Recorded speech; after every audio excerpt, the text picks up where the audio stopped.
For all you fans who have been defending DC, y'all love Zack Snyder's work. When y'all watch the beginning of this movie, y'all gonna be like, shit, this is good. Right as fuck. It'd be like Gollum. It burns us. It bangs the lenses.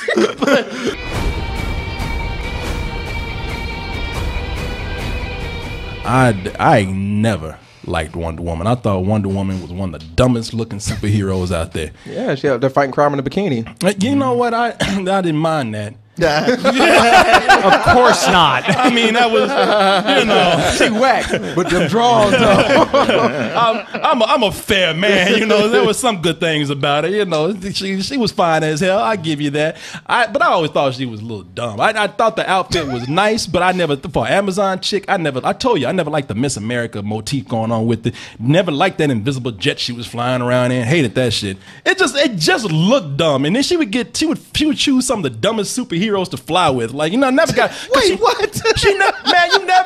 You never caught Batman up in that shit. You never. He had a plane. Yeah. You never. Well, I guess that's a good point because because the only person that rode in that shit was Aquaman. Yeah, he needs a ride. He needs a ride. Yeah. He can't ask no fish favors for friends. Yeah, you know, my boat don't go fast enough. Can I get a ride with you? The worst We're part, in Idaho. the worst part is being seen with Aquaman. It is. It's just like, oh fuck. No, she ain't making eye contact with him. No, she's She gotta embarrassed. spray it down She's after like, he leave. I know. And she's like, keep your goddamn ass to yourself. Why do you smell like fish? It sounds like I'm making fun of Wonder Woman, which I kind of am, you know.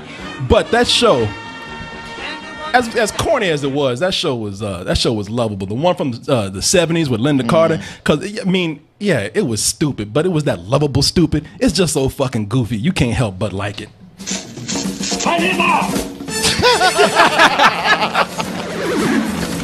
You remember those sound effects?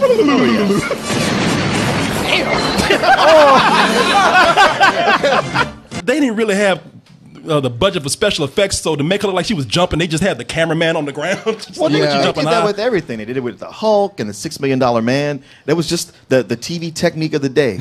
This is special effects for the show. Her jumping across a building. She did a kick too in midair. Yeah, they would just have the effects were her jumping while the camera was low, and they might have a bust through something made out of some cheap wood, you know. So yeah, it was like I said, it was goofy, but it was a lovable goofy. But today, goofy don't fly like that. No, you know, and the other thing, a lot of people forget that they actually tried to reboot Wonder Woman to be a lawyer. They were doing. Do you remember they were going to do the Ally? They did a pilot, yeah. A pilot. That they said they were going to make the Ally McBeal version of Wonder Woman. She was a lawyer by day and a superhero by night. Give him. All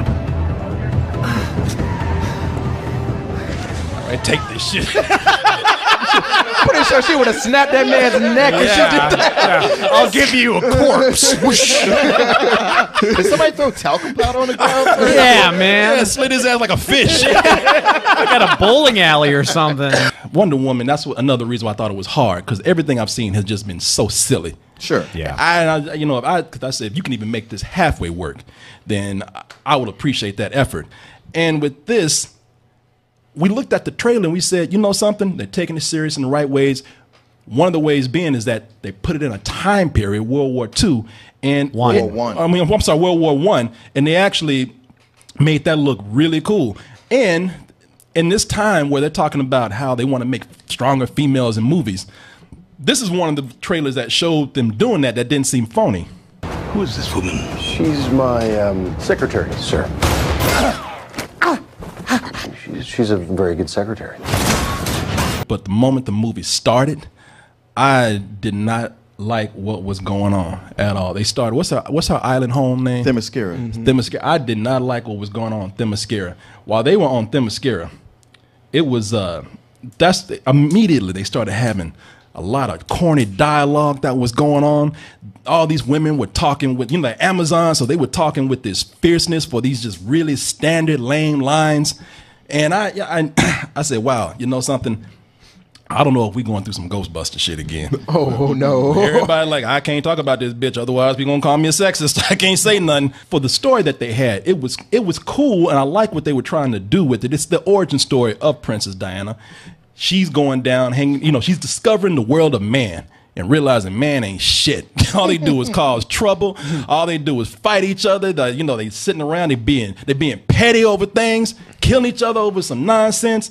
And she says, but I get it though. I'm gonna go ahead and sacrifice everything in my world so I can give them a chance, because it ain't their fault. It's that asshole Ares. Sure. He's the one out here starting all this, the god of war.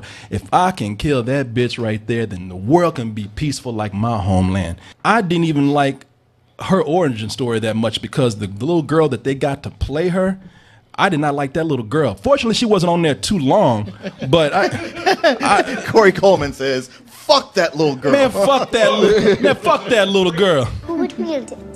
Only the fiercest among us even could.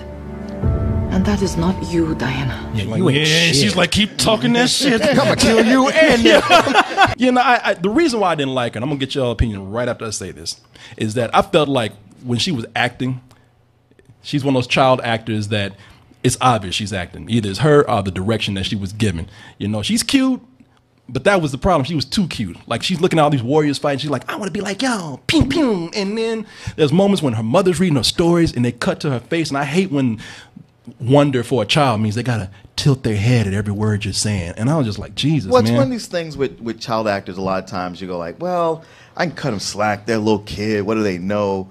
But then you think back to Logan, where you had that girl, and it's like, hey man, she was dynamite. She was on her shit. Okay, to be fair, half that girl's lies were Okay, but you can talk gets- about the boy from a Room. Like, if you want to go around the same age as she was. He was incredible. But in this one, No, her acting that little girl was bad. I mean, while everybody is, trying to do some kind of accent, I guess she didn't get the memo. No, a lot of times it's not key. Here it was key, and she was not even putting in the effort. No, everybody's on the island talking like this, like a Jamaican. and she's the only one being fucking Anakin Skywalker. Yeah. I'm gonna be a warrior. Yippee! Are you an angel? drunk ass out here, little girl. Fuck out of here. The island itself is cool, and the reason why is because it's like taking a vacation from Zack Snyder land. Oh my God, yes. that's perfect. That's what we all needed. Like, Yeah. oh my, Yeah. wait, you have colors here. Yeah, it's like taking a vacation. I mean, when I saw that, I was like, fresh air, shit. Yeah. I can breathe. Colors. Is that the sun? Is the sun in this movie? No. But no, the best thing about it was they had that little, because it's a hidden island, they got that force field, and the outside it was like dark and smoky. At the same time, I was like, oh no, where's Zack Snyder? No. Zack Snyder's about to invade this island. Yeah. For all you fans who have been defending DC, y'all love Zack Snyder's work. When y'all watch the beginning of this movie, y'all gonna be like, shit, this is good. Right as fuck. It'd be like Gollum. It burns. It bangs the lenses.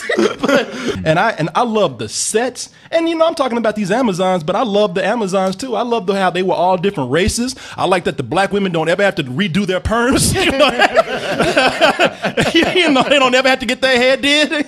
Yeah, I like the set design too. I think we can all agree that aesthetically, artistically, in everything this movie does, I thought it was hitting its marks. It was. They really did put the effort in on that, which they could have easily have forgotten about, and it feels like they do in the other movies. I mean, it's one of the things with the Snyder movie so far. There's so little that goes into the art direction. Best part about the first portion of this is just the look of it by far, and some of the actresses they have playing the adult. Like who's the actress that plays her mother?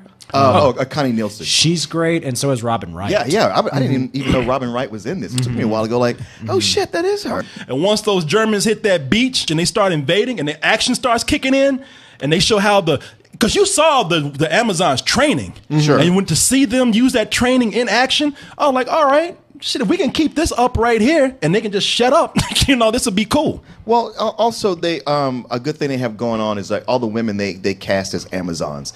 They all actually do look like they could beat a man's ass. Yes, they do, man. Oh yeah, I was looking at no dude would talk shit to any of these women. I'm not talking about in this movie. I'm talking about at the club, at the bar, on the street. All of them look like, say another fucking thing to me. And they all circle around Chris Pine, and you fear for his life. Oh, if Diana didn't step in, they would have tore that motherfucker apart. And he knew it. Shit. Yeah. It was like a little boy in a room full of pissed off moms. It was like, They were about to pick his ass like buzzards, man. Yeah. And they were waiting too. They were all circling his ass like piranhas. And he couldn't say nothing. He's like, I'm fucked. Yeah. This stuff that they start doing once Wonder Woman or Princess Diana and Chris Pine comes in.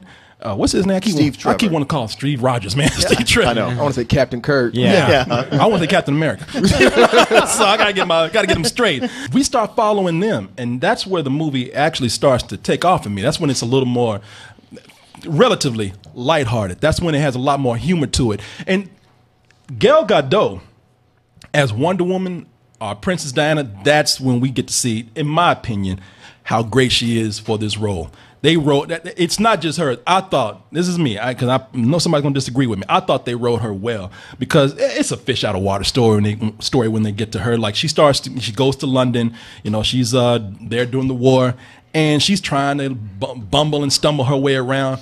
But the thing with that is that they never, you know, while she's in this new world trying to get around, she just doesn't know it. She doesn't play it goofy or stupid. You know, she really just doesn't get it. They did a good balance of making her innocent but not stupid about it. Yeah, exactly. Well, I thought some of the best stuff that she did. I'm glad you had that clip there. Like when she was speaking and you know, required to give dialogue that was serious, or even sometimes in the comedic stuff, it was kind of either it was there or it wasn't. But all of her physical humor, I thought she did a really good job of. But this being World War I, that era, and especially in Britain, that's almost as foreign to us. Especially with their social customs and the way their treatment of women. It's a big element, the treatment of women for this, because it makes you root for her all the more instead of just laughing at her being goofy. You know, she's in that outfit and it's set up against a period piece. She stands out. Sure. Very much. But that's the cool thing about her fighting skills, because her fighting skills stands out. And I thought it was cool how you saw her training and fighting and how they came in and showed her fighting in a World War I element and was able to make it seem grounded, but also introduce those superhero elements too. I'm like, oh shit, the stripper's here.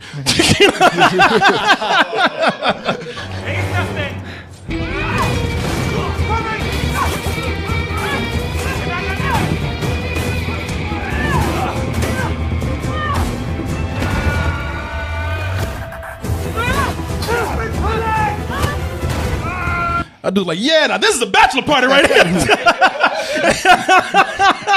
Best night ever. But now that's why I want to play this, so I could get your opinion on this, because you hate that song so much. Oh, yeah. I didn't like it too much either. But for me, the reason why that song worked right here is because it was, they kept the original score. But when she was fighting, it really did seem like it was more of a primal way of fighting these people. Yeah. And that's in that chord that comes in, that guitar chord or whatever the hell that instrument is. Cello. It's an electric cello. Yeah, it seemed to fit. When it comes to that song in particular, I like when the cello was not playing. It's a period piece, and you've got something in there that sounds like an electric guitar, and it feels really out of place. Not in a good way to me. I've hated the sound of that thing every time up until where it was used in the movie. In as much as they used in the movie during the battle scenes. And there I was like, all right, this actually fits right here. And they were good about not using it other times. I realized it was just context that was making me hate it the most. They don't play it that much in the movie. They don't. I think it's twice. Yeah, and they're done with it. They heard Corey complain. Thank you, DC. Yeah. God damn, this nigga gonna talk shit. Chris Pine lifts this movie up so many notches because Chris Pine is a natural comedic actor. Sure. And it's hard to do the comedy that he's doing because, you know, his comedy is mainly, it's restrained and it's pulled back because he's mostly just reacting to things. He's seeing some weird shit. You know, let's just call it for what it is. And he never freaks out. He knows what's at stake right here. He's about to get some ass. So he's like, hey, you know, just you're like, come on, he's man. Not wrong. He's like, just play this right. Just play this shit cool, man, no matter what this crazy chick says. I was brought to life by Zeus. Well, that's neat. You know, he's like, hey man, we've all met That's that's okay. Yeah. He's like, you know, we've all met that crazy chick at the bar. You know, if I can just retain my cool, it's gonna be a fun night. She believes in Zeus. That's not a big deal. That's when the movie actually really picks up, is when he comes in, because when he comes in, it signals that big battle scene on the beach, which is the first big set piece we get. And right from the get-go, him and Gal Gadot, they do have a lot of chemistry on screen together. Oh, they do. It's not just comedy, again, for laughs. They know how to do comedy to actually blend it in with the story so that we're getting laughs along with information. Oh, yeah. You know, there's the story's being told. They're using a lot of elements that would just be there to just get a reaction out of people. They're using it to give us plot details and story. What is your mission?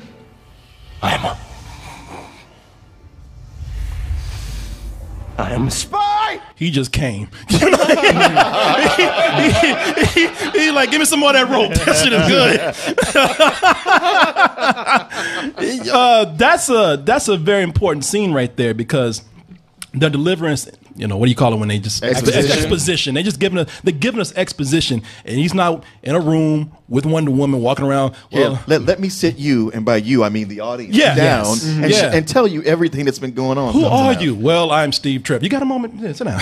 You know, they actually they used the things that we know with Wonder Woman. The rope. We want to see it. But one of the things they threw in this movie was when they were talking about sex. I was like, I wonder if they know about it, because there's no men there. And then you're like, oh, okay, got it. I like that. So yeah, there was a lot of exposition that was thrown in here that honestly it could have just been trotting and poor dialogue, but the writers really kicked ass when it came to that. You do not like this girl, the actress Gal Gadot. I don't know. I think everyone in here was able to show off their acting chops. Like, you had her mother and her trainer, and then you had Chris Pine, and even I forgot the comic relief, the stocky girl. Oh, Etta the secretary. The secretary. The secretary. Her name's Etta Candy. I don't know what the actress's name is. I still don't see Wonder Woman. I see Gal Gadot playing Wonder Woman. So that's the biggest thing with me. Do I feel like her acting is better in this than it's been in almost everything that she's been in? Yes. And maybe it's because she has to bounce off of Chris Pine, because I thought her and Chris Pine were amazing together in this movie. There is a small romantic comedy going on with them. And again, it's nothing that overwhelms the rest of the film. I love Wonder Woman in this because Wonder Woman, she's naive in her way of wanting to help people. She just wants to come down here and help people so bad. And there's so many moments in the movie where she does something and it just don't work out, and she's just frustrated. She's just like, God, every time I do something, y'all fuck it up for me. You know? It took DC 4 movies to make a superhero who wants to save people. It's true. Yeah. Like, hey, I have these powers, and it's awesome, and look at the things I can do. Unlike a lot of superheroes, she didn't bullshit around. I'm giving women credit on this. A dude knows when he's wrong. You know, and a woman ain't gonna take that shit too long. And what I like about it is a woman, she ain't gonna wait for you to go somewhere private, like around the corner, you know, wait to get home into the car. She gonna call your ass out in public and call you a piece of shit while she's at it. You didn't stand your ground. You didn't fight. Because there was no chance of changing his mind. This is Ares, and he's not going to allow a negotiation or a surrender. The millions of people you talked about, they will die. We are going anyway. I mean, how many dudes have had a girl be like that? I gotta say, man, of all the times that Gal Gadot has reminded me of Miss Mia, never more so. Yeah, man. That face. Holy shit, man! It's kind of a compliment, because you know she's a beautiful girl, but they got the same mannerisms. There's been so many times that we've been arguing out in public, and I've been like, damn, girl, all right, you right. I'm right? You know, what the fuck did I do? What's wrong with that? Huh? You mean you were lying? All right, I'll fuck that chick, okay? I did. You got me, baby. Yeah, you know, she'll break it down. Have him getting his business out in there. That's what they do. Because he was like, he's a spy, having to like yell at her. God damn, girl, I'm a spy. All right. People like, you pulling up guns out. But you have a superhuman being right here that is powerless. And not powerless in the physical sense, but really I love this theme. They do it right, where it's like you got all the power in the world, and this movie just keeps telling. Because she's like, I want to save the world, and the movie keeps saying, you ain't gonna do shit. and she doesn't. She has to realize that no matter what I do, I can't save the world. I just have to pick my battles and just try to save as many people as I can. And it's kind of painful to see that just dawn on her through the movie, because it happens slowly. There's so many times that she even does something right and she has to come back and just see it all fucked up again. Yeah, there are times where she can't save everyone and she actually has an emotional response to it, unlike Superman. It's fucking weird, man. They're dying. Superman tore that city out. Yeah, this is a universe where Superman is a creep, Batman's a psychopath, Wonder Woman is the one character who actually feels right. The World War II, I mean, I keep doing it. World War I set that they have here, a setting that they have here. It's a PG-13 movie. We know that there's not going to be any blood or hardly any blood. We know it's not going to be Saving Private Ryan or any other kind of war film that we've been seeing today.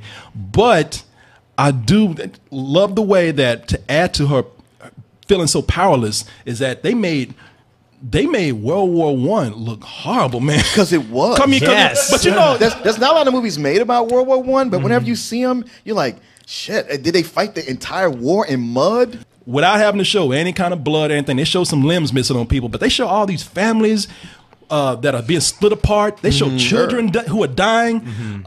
People are dying horrible deaths by gas. And again, she can't do much about it. She tries. They did a great job of nailing that aspect, because it made you feel that sense of dread, and like that's something that you really don't get a lot of in a lot of war movies. Like you're concerned about the person getting shot, or maybe them being split apart. But in this one, you're concerned about people dying from starvation, and people dying from disease and things like that. So I think they did a good job of portraying what a war back then was, without a whole bunch of medicine and other things with the creature comforts we got now. She's freaked out. Like there's a baby starving over here and some people beating horses. She's like, why are people doing this fucked up shit right in there? And Chris Pine is just like, hey, look, you're supposed to be a warrior. You don't see this. And she's like, no. That's life. And we even get a protagonist that has PTSD, but it's not played up as much as it usually is in a lot of war films. Yeah, and that was something that I liked about the movie too. Her crew. That she had in this. I don't know all the actors' name. I know one of them was in Trainspotting, and I've seen like the brown dude in a lot of The stuff. Moroccan dude was in the Three Kings. Yeah, Was he? He's in a lot of stuff. He's on Lost and all kinds of this is supposed to be the multicultural part of the movie. They got a Native American, they got a Moroccan dude, they got a Brit, A Scott. Scott, So By the way, that Native American is the one actor who was worse than that little girl. oh, he was. Yeah, he was pretty bad. He was rough. They must have say you tall, you won't have to speak at all. And then he got there, they're like, well, we do have some lines for you. Yeah, Line fly away with eagle. and a lot of people just gonna say, well, he's just wise. He's a Native American. He's just deep, because he had no emotions behind his lines. Did not. He's like, I really don't care because my land has already been stolen. And she's like, who took your land? He's like, that white motherfucker right there. Captain Kirk. I was kind of fucked up with his buddy. He just just died under the bus. Not blonde-haired fuck right there. His people? Oh, no, him. But hey, at least I'm free. I'm like, yes, Wonder Woman, yes. It's like he had no emotions behind that. No, he was bad. I believe his name is Chief No Acting Motherfucker. Probably thinking, well, cool, Corey's liking the movie, and the rest of the guys are too. Well, we got that out the way. Nothing but smooth sailing. Stop. Hammer time. Stop. Shitty time. We got here what everybody has been complaining about, and I had to see it for myself to see how bad it was. These goddamn villains, man. These are some stock ass villains. Oh, there was one scene that cracked you up. Oh my god, man! These villains are just they're just there to live up to their image. We got Danny Houston as Ludendorff, and we got Elena Anaya as Dr. Mao, aka Dr. Poison, and that's what they are. And she's a chick who likes to see people die by poison gas, and he's a super Nazi whose power is extra strength cocaine. He's in the movie. I'm in my line because in the movie, every time he gets tired or he feels powerless, Dr. Poison comes up. She's like, "Here, take a bump," and he's like, Yeah, pretty much. I can feel it. Did he just fly away? And they were like arching like bad. There was one part where they, yo, man. There was a part where they locked. Oh, this is not a spoiler. They locked somebody in the room and they're outside. I said, you gotta be shitting me. I was so GIRTS. I was like, what the fuck is going on? Yeah. No, you were right, man. I don't know if people are giving these villains a slide because they're talking about, well, the villains are kind of weak. No, they suck. They are awful. These villains are terrible. And the part he's talking about, they did have a moment where they turned into cartoon-ass villains. They turned into Boris and Natasha. You took the words right out of my mouth. And to the point where she was like, she was watching people die and she just like in the window. I'm like, is she climaxing to these people dying? Yeah, she was. And it was almost like they looked at the screen because they were like, they think the gas mask will work, but little they know it will not. Boo ha ha ha ha. I was like, this is two different movies going on here. I really wish Danny Houston would stop taking these roles. Like, he always plays these roles, and he's a good actor, but there are so many movies where he plays the villain as just a grumpy bulldog man. They had an opportunity to actually do more with these characters based on who they are, what their characteristics are. Dr. Poison could have been a tragic figure that they explored a little bit more. And Ludendorff, I didn't know this. I just read somewhere that that's a real life figure. That's a real life guy. So you know, the rats coming out his nose, right? But you know, I'm not saying that they had to, because they do it. The movie's almost 2.5 hours long. Yeah, they do a lot, and I know they didn't want to spend a whole lot of time on the villains because they're just there to be a force that they have to like go up against. But they could have done more. There's a point in the movie where when you get to the climax, it's just a big. It's a light show. Yeah, it's a light show. It's just a big explosion, just a big light, and for some inexplicable reason, the super villain starts just pulling powers out his ass. Yeah. And then you know what, the ending of this reminded me a lot of the ending of Batman v Superman, where it's this big CG fest and a bunch of explosions, and like with this one it was done a lot better, I'll give them that. Yeah. But it was like, all right, I got this CG villain is throwing all this CG stuff at this person who I know it's supposed to be Wonder Woman, but I can tell it's very CG as well. Like leading up to that fight, I thought was probably one of the best fight scenes in here when she had her moment. But the climax, the end fight scene was really disappointing for me. And it went on pretty long. And the editing on some of the fight scenes wasn't great either. There are cool moments in them for sure, but sometimes I felt like there were too many cuts into the action, which is a shame because when it doesn't, it looks really good. Yeah, even that's the back up that slow-mo part. There was a part where she was walking up a ladder and it was shot in slow-mo. I was like, why did we do this? This movie's already, I know. It already feels like 20 minutes Girl, you too better long. get up that goddamn ladder. This movie's 2.5 hours long. I think it's one of those things where you're in the Snyder universe. This is on fast forward for that. He's still a producer. Yeah. and story mode. Yeah, and that is, man, look, I do not want to kick a man while he's down. I do not. I mean, what happened to Zack Snyder and his daughter's suicide is terrible, and I never want to mix his personal life up with some stupid shit like this and superhero stuff. It's a movie, but it has to be said. There are moments where you look at this and you're like, Snyder, you know, that's if they could have just kept him away from this. Yeah, I mean, that climax we're talking about, this has 3 writers, Zack Snyder, Alan Heinberg, and Jason Fox, and everything that's in there that looks like a Zack Snyder moment, it probably is a Zack Snyder moment. That climax that we have in there, all the crazy action that's going on, I can't say for certain, but it feels mostly like him, where all the other stuff feels like it's Patty Jenkins or the script, the other 2 script writers that did this. It's just too many smart things going on in this movie that just turn stupid. I feel like this movie is just like what happened behind the scenes with this. Patty's like, let me do this. Zack's like, no, God damn it! Like, whoa, I got a script. Let go.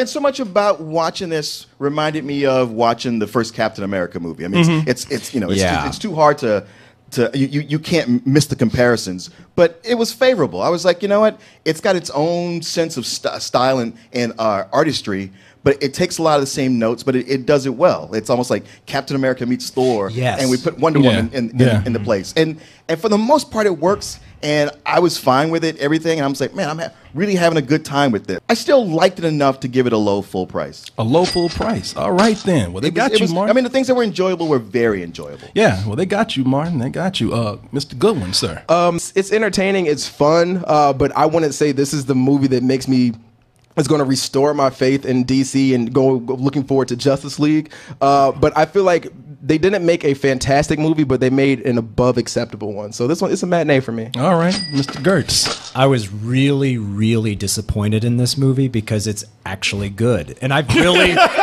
I've been relishing this shit streak that DC's been on for so long. I love how mad people are getting trying to defend these piece of shit movies. And then this one comes along and it gets so much right. And it's like, God damn it. I actually am liking this a lot. It's right at the cusp of a full price for me. It's so close. But what's knocking it down to a really enthusiastic matinee is it's a little too long. I felt like the editing and some of the fight scenes could have been better, could have been tighter. There's too much slow-mo.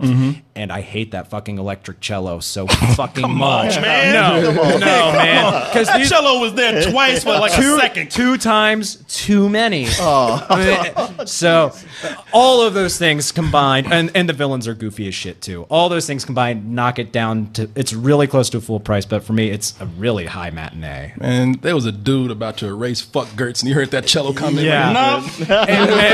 and it's hands down the best DC movie by far, and she's hands down the best hero that they've had in any of their movies. Oh yeah, by far. Yeah, you know what? As for myself, I'm with you. Where when they get something right, it's not good. It's amazing. It's great. I mean, it's a goosebump inducing superhero feeling that you get here. When I say it does it right, it's great. But when it does what it does bad, it does horribly. You know what I mean? Yeah. I mean, when you got this serious ass movie and you feeling it, and the villain's like, we will poison moose and squirrel. Look at me, ain't I evil? You know, I'm like, come on, man. I'm like you. I want to give this a full price. Can you see this tear in my eye right now? We all did, man. I did. It's so close. I want to give this a full price so bad. And the things that are bad in here just cannot be ignored. If you see it for a full price, it's going to be worth it. But it has to be criticized and held against what it's doing so bad because of what it does so well. And and plus we said the unoriginal climax right there. I don't know how much more of a enthusiastic matinee I can give. I mean, that matinee is knocking on full price of door. Let me in, goddammit! Come on, man! Come on, man! They know me up in there. No full price like key. That's my cousin right there. I know Wonder Woman, man. Come on, but it's just not. And I want to say, go see it. Support the film. It's not making me look forward to like what DC has in store, but Wonder Woman 2, I was like, all right, I can rock with that. Yeah. As long as she don't pull over in that jet and pick up Aquaman, you know it's gonna happen. I saw something today that says, look, the jet has to happen. Yeah, it's gonna happen. She'll be like, listen to my mixtape. Turn it off! Girts is jumping out the plane. I love Aquaman. He's like, okay, can I get a ride? Friend zone.